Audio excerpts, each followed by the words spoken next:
On this video, I'm going to show you the picture progression of transferring this old dated kitchen from this into this.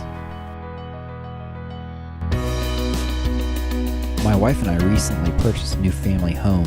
On this video series, we show you some of the renovations we did before moving in.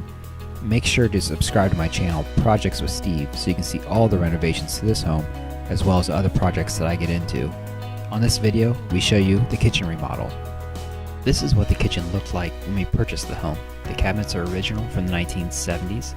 The only recent update at this point was the flooring, which the previous owners had just installed. We decided to keep the flooring, but everything else had to go. We wanted the home to have a more open concept floor plan. This wall here divides the kitchen and the dining room. We decided to remove the wall to do away with having a formal dining room. We will then put our kitchen table in the old dining room, giving us more space in the kitchen. This is the same wall, but from the kitchen side. The opening on the right leads to the family room. We are also going to increase the width and height of this opening. This is standing in the family room looking towards the kitchen. This is the opening that we are going to make larger. The first step was demolition, removing the drywall to see what electrical had to be rerouted.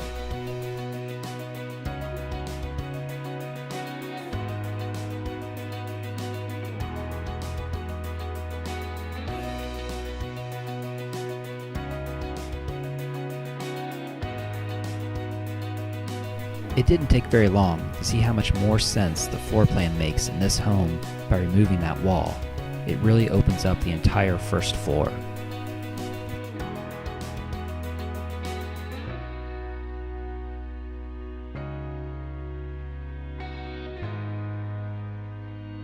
I removed the carpeting in the old dining room and was able to expand the wood flooring into this space. The soffits really dated the kitchen and definitely screamed 1970s, so they had to go. It was a lot of work removing them, but it made a big difference to make our home look fresh and new. Luckily, there wasn't a lot of electrical in the soffits that had to be rerouted. However, there was a lot of insulation, making it very messy. New drywall had to be hung in these areas, and it needed to blend into the old existing ceiling.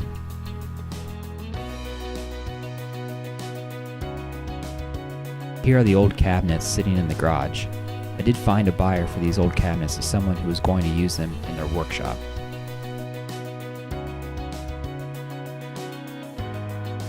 We went with the smaller 4-inch can lights with LED bulbs. We wired them onto 2 separate 3-way switches.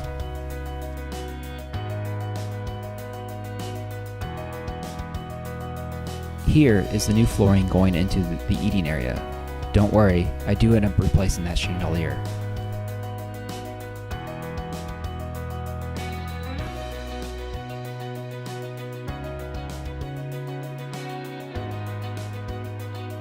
Here's the new light.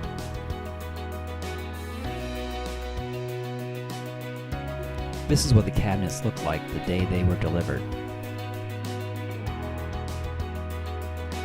I first got them unwrapped and laid throughout the house to get them organized.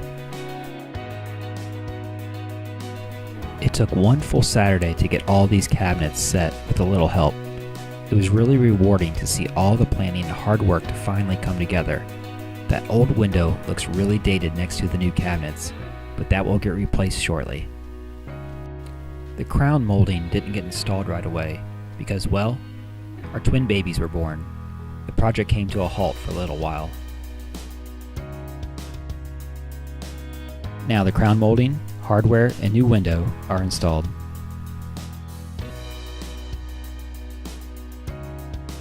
The area that used to be the eat-in kitchen area will now have a large peninsula with a bar. We ran electrical through the peninsula so that there was an outlet on each end. This is me standing next to the slabs of granite that we picked out.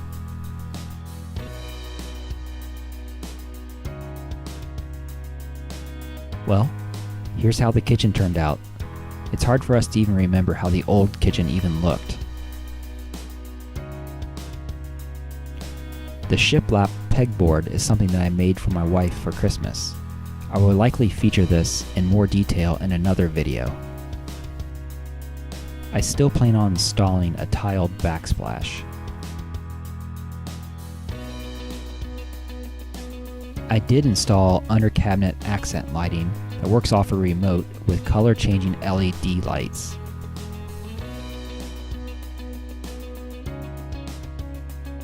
If you have any questions or comments, leave them in the section below. Please give this video a thumbs up, share it with your friends, and subscribe so you can see all of the renovations that we did to our house, as well as the other projects that I get into.